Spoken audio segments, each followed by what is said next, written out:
Jadi saya bersyukur malam hari ini Anda berlangsung. Saya lihat ini tidak bisa terjadi kalau tidak suci Anda semua. Mungkin kalau fisiknya nggak suci lah, tapi kalau sedang nggak suci, tapi hati Anda suci, pikiran Anda suci. Kalau tidak suci, Anda tidak bisa bertahan lebih dari 2 jam. Dan saya bersyukur Indonesia masih ada KC yang tidak ada di seluruh dunia kecuali di Jakarta. Begitu. Lama. Yang kedua gini, dan kafir sama ateis itu nggak sama. Nah, Dadang kemarin ngaku kafir, sekarang ngaku ateis. Berarti dia tidak ngerti kafir, tidak ngerti ateis, sehingga tidak sah pengakuannya sebagai kafir maupun sebagai ateis. Itu menyebabkan dia tidak ada masalah sama Allah. Allah yang mengatakan, oh Dadang ini orang ngomong apa, orang paham.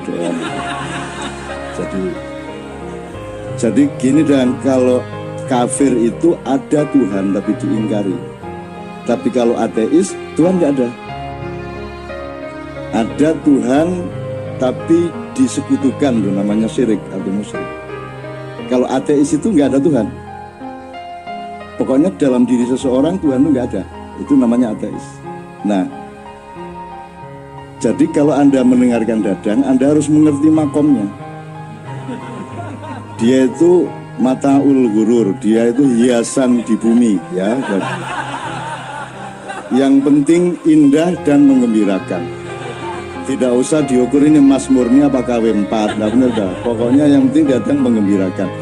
Ada seorang senior ateis juga, senior ateis di Jogja, namanya Pak Azadi Siregar, Bang Hadi, yang nulis Cintaku di Kampus Biru. Itu juga sehari-hari selalu menunjukkan, memberi kesan kepada setiap orang bahwa dia tidak percaya Tuhan, bahwa dia bukan Muslim. Justru karena dia sangat Muslim, maka dia menyembunyikan keislamannya. Bahkan dia mengatakan di Katipiro dalam sebuah diskusi, dia mengatakan, kan Muhammad bilang kalau tangan kanan berbuat baik, tangan kiri jangan sampai tahu. Bahkan kalau sholat jangan sampai ketahuan Allah. Dia bilang gitu. Bang, ojo banter-banter di opo ngomahmu, saya bilang gitu ya. Terus kemarin saya ketemu lagi, saya bilang, Bang, tapi bagaimana mungkin sholat terus Allah sampai nggak tahu? Allah kan maha tahu. Oh iya ya, Allah maha tahu ya. Jadi setiap kali Allah, waduh tahu ini, nggak jadi. Allahu Akbar, wah ketahuan, dia maha tahu ya, nggak jadi. Akhirnya nggak ada alasan untuk sholat. Karena dia mau ikhlas sholat, jangan sampai ketahuan. Saya sholat ya sholat, titik. Jangan sampai tahu siapa-siapa. Allah pun jangan sampai tahu. Tapi karena Allah maha tahu, dia ingin Allah, waduh ketahuan gak jadi. Akhirnya gak sembahyang seumur hidup. Nah, Dadang itu sejenis itu. Dadang itu pokoknya cari akal bagaimana supaya Tuhan tidak marah ketika dia tidak sholat, tidak puasa, bilang dirinya demi Tuhan saya ateis, segala macam. Itu kan tidak akan diterima Tuhan. Dan kamu tidak akan saya akui sebagai kafir, tidak akan saya sebagai ateis. Wong tidak logis sama sekali kamu itu. Ya sudah, sana mau masuk surga kamu, kan gitu. Karena tidak ada alasan masukkan neraka. Apanya yang dosa, apanya? Sudah miskin, kurus. Bagaimana mau memberi rizki, wong dia kemana-mana cari rizki, kan gitu kan. Ya, tapi jangan tenang ya, beres ya. Gitu. Jadi Dadang itu hiasan hidup. Anda harus melihat dia sebagai sumber kegembiraan itu pertama. Jadi gini Mas. Nah oke, sekarang agak lebih serius dikit. Saya coba potong-potong. Kalau Tuhan tidak ada kan tidak terjadi di Indonesia. Pokoknya ele-ele, pokoknya anggap Tuhan ada.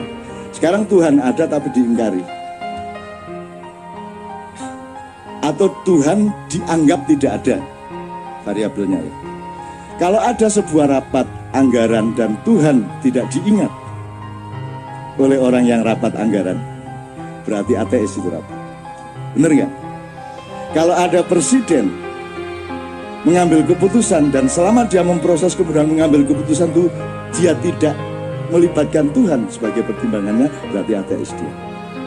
Karena ateisme itu sebenarnya adalah dinamika kata kerja. Kapan ada Tuhan, Anda tidak ateis. Kapan Tuhan tidak Anda libatkan, berarti Tuhan tidak ada, Anda tidak libatkan. Nah sekarang saya tanya sama Anda semua. Kadar ateisme politik kita itu seberapa?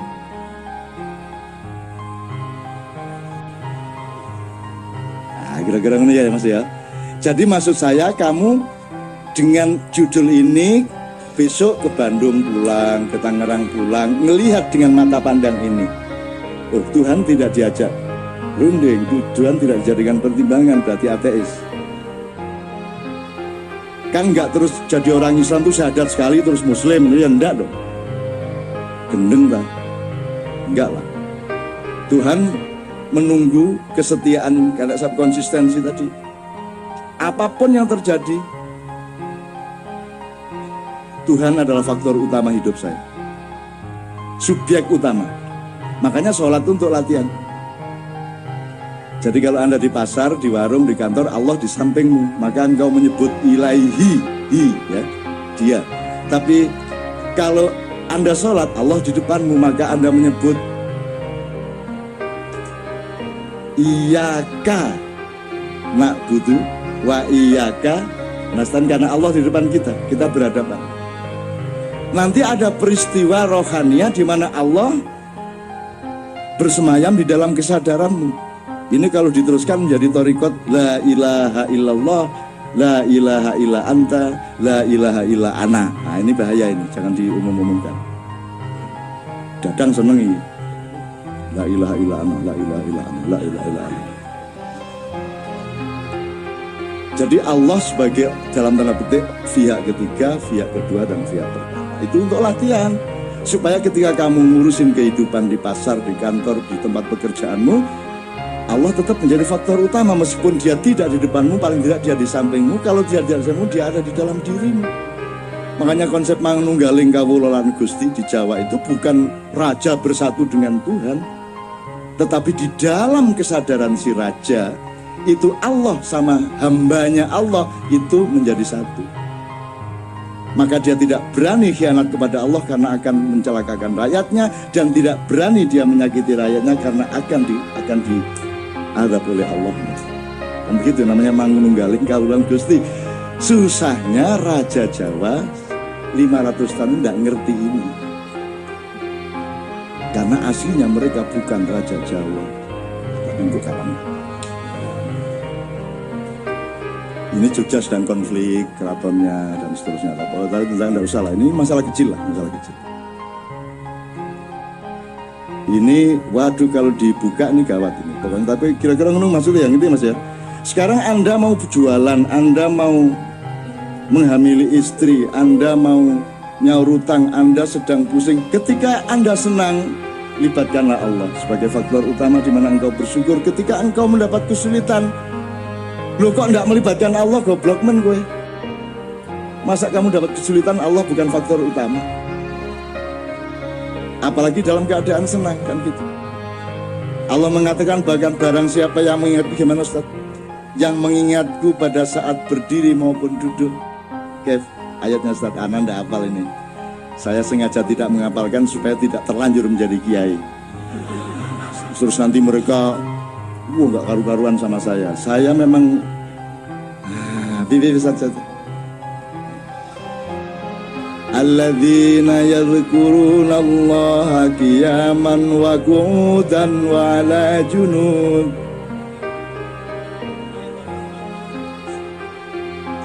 Loh, toh, jadi Anda sekarang tahu toh bahwa yang di panggung jangan dianggap lebih soleh daripada yang di bawah panggung.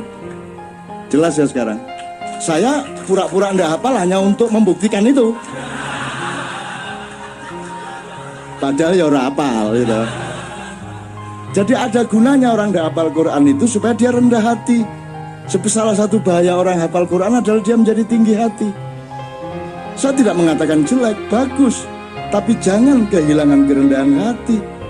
Kamu mentang-mentang punya ayat, tahu ayat ini, kamu menjadi tinggi hati. Ini ilmu makyah dasar kok. Orang pinter jadi sombong, orang kaya jadi sombong, orang berkuasa jadi sombong. Sekarang yang paling bahaya, orang alim, orang soleh, hafal Quran, pinter qiraah, ngerti ayat hadis menjadi sombong.